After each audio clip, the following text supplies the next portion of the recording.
Tamil Nadu university మంచి భవిష్యత్తు కోసం తెలుగు విద్యార్థులు ఇష్టపడే యూనివర్సిటీ. జూనియర్ ఎన్టీఆర్ గారికి మీకు మంచి పరిచయం ఇది ఉందన్న. ఆయన అభిమానులు కలిసి కూడా అభిమానులతో ఇంటరాక్షన్ అయ్యి కూడా చాలా ఇయర్స్ అవుతుంది. ఎవరు? జూనియర్ ఎన్టీఆర్ గారు. ఆయన ఇంటరాక్ట్ అభిమానులు ఆయన గురించి ఏమైనా కొన్ని మాటలు మీరు చెప్తారా? కానీ నేను ప్రత్యేకంగా నేను కాంప్లిమెంట్ చేయాల్సిన అవసరం లేదు. ఫ్రెండ్స్ కదా. ఫ్రెండ్స్గా ఒకటి చెప్తా. Is a great actor. Proven that. చిన్నప్పుడే ప్రూవ్ చేసుకున్నాడు, అతి చిన్న వయసులోనే. గ్రేట్ డాన్సర్, అద్భుతంగా డాన్స్ చేస్తాడు. ఆ కూచిపూడి అన్నది చాలా హెల్ప్ తనకి. ఏమేం ప్రాక్టీస్ చేయడు, ఏం చేయడు, అలా వచ్చి గబగబా చూసి అనుకుని గబగబా చేసేసి టేక్ అంటాడు, చేసేసి వెళ్ళిపోతాడు. సో ఫైట్లు కూడా ఇప్పుడు ఇవి చేయగలిగిన అవి తెలుసు కాబట్టి చేస్తాడు డాన్స్. ఫైట్లు తెలియదు కదా, కానీ ఫైట్లు కూడా ఫైట్ మాస్టర్ చేసేటప్పుడు అవన్నీ చూసి వాళ్ళు చెప్పింది గ్రహించి వెంటనే, అదేం ప్రాక్టీస్ చేయలేదు తను, అప్పటికప్పుడు ప్రాక్టీస్ చేసుకొని ఆ విగరు, ఇంకోటి ఆ స్ట్రెచ్లు కానివ్వండి, ఆ ఫాల్స్ కానీ అక్కడికక్కడ నేర్చుకొని చాలా అద్భుతంగా చేస్తాడు. తీసుకునే శక్తి ఎక్కువ, బాగా గ్రహించే శక్తి ఎక్కువ. మీరు ఎలాంటి వాడు అంటే, ఇప్పుడు దుర్యోధనుడు కనుక మనకు ఎదురుగా ఉన్నాడు అనుకోండి, మిమ్మల్ని కౌగిలించుకుంటే మొత్తం లాక్కుంటారంట కదా మీలోంచి శక్తి. అలా మీరు గనక ఉన్నారంటే మీలోంచి మొత్తం శక్తి లాక్కుంటాడు. మీలో ఉన్న విద్య అంతా అని లాగుతాడు. మమ్మీలో అన్నాళ్ళు వసులు లాగా అని పిలుస్తాడు. సో చాలా ఏకసంతాగ్రహి, ప్లస్ చూస్తాడు ఎవరు ఏం చేస్తున్నారు ఏంటి, అబ్జర్వేషన్ ఎక్కువ. అండ్ ఆ అబ్జర్వేషన్ ఉంది కాబట్టే వెంటనే ప్రతిదీ ఈజీగా గ్రహించగలుగుతాడు. మీ ఇద్దరికి ఏమైనా గ్యాప్ వచ్చిందండి? గ్యాప్ ఏం లేదు, మా ఇద్దరు గ్యాప్ ఏంటి, గ్యాప్ అనుకుంటారు జనం. అనుకుంటున్నారు అంటే పెళ్ళైన తర్వాత కూడా నేను పక్కనే ఉండాలి, నైట్ 12 గంటల వరకు ఉండాలంటే సాధ్యమా? ఒకప్పుడు మేమంటే తనకు పెళ్లి కాలేదు కాబట్టి ఫ్రెండ్స్ అందరం కూడా దాదాపుగా పని లేనప్పుడు, తనకు షూటింగ్ లేనప్పుడు వాళ్ళ ఇంటి దగ్గర అందరం కూర్చొని సరదాగా బిర్యానీలు తను వండింది తిని మాట్లాడుకోవడం, జోకులు వేసుకోవడం, పాటలు పాడుకోవడం. తన పాటలు అద్భుతంగా పాడతాడు.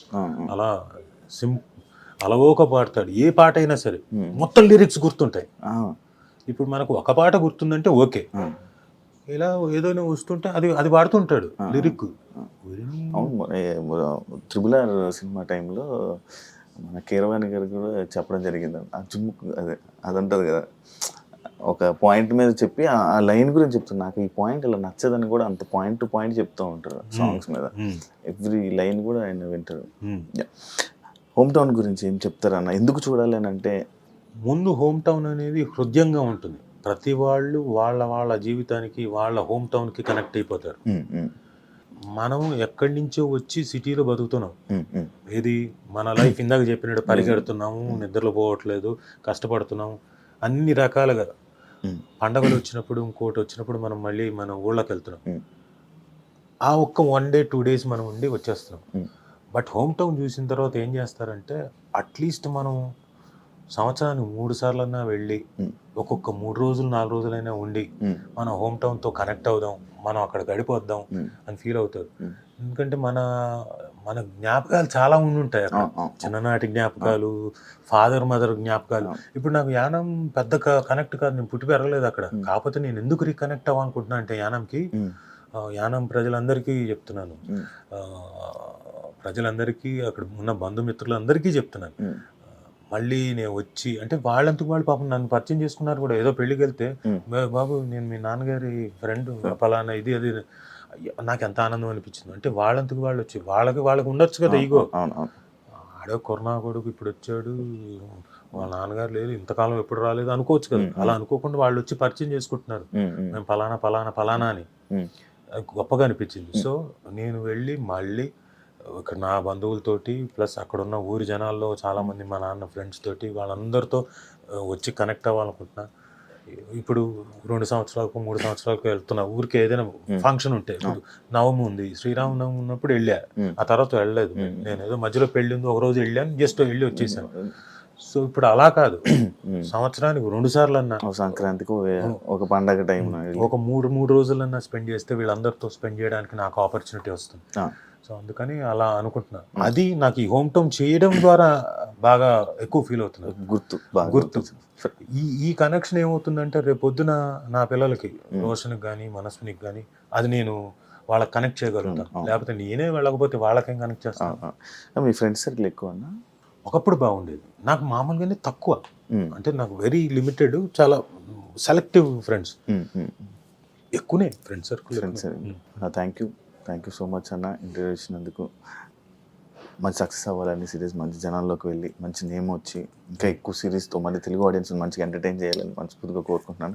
థ్యాంక్ యూ సో మచ్ అన్న. ఏం కలకలేదే?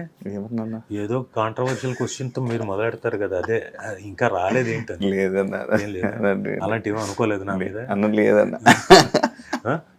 మొన్న కూడా సుమ గారిని ఇంటర్వ్యూ చేద్దామంటే, నీ ఇంటర్వ్యూకి వస్తానని నువ్వు ఎలా అనుకుంటున్నావు శివ? లైక్ కాంట్రవర్సీలు అంటే ఏమైపోతుందంటే, ఇంటర్వ్యూ ఇవ్వడానికి ఎవరైనా సరే ఈ మధ్యకాలంలో ఆర్టిస్టులు కానీ ఎవరో ఒకళ్ళు సడన్గా ఫేమస్ కావాలనుకున్న వాళ్ళు డెఫినెట్గా వచ్చేస్తారు. కాంట్రవర్షియల్ ఉన్నా ఏదైనా కష్టపడి పేరు సంపాదించుకున్న వాళ్ళకి కాంట్రవర్సీలోకి దిగిపోయారంటే పేరు పోద్దు అంతే కదా. ఎక్కడికి ఏ క్వశ్చన్ వస్తుందో ఏమవుతుందో, ఇంత కష్టపడింది రేపు పొద్దున్న ఎవరి మీద రిఫ్లెక్ట్ అవుతుందో. నేను ఒక్కనే కాదు, నా ఫ్యామిలీ కూడా ఉంది, ఇట్లా ఇన్ని రకాలుగా ఉన్నాయి కాబట్టి ఇబ్బందులు పడతారు అంతే. అందరూ అనుకుంటారు కదా అలా కాదని. నేను మళ్ళా అడుగుతావేమో, అడిగితే దానికి కూడా సమాధానం చెప్దామని. అదే నడిపిద్దాం మెల్లి ప్రశాంతంగా కూల్గా కొత్త మెల్లగా మొదలెడదామని.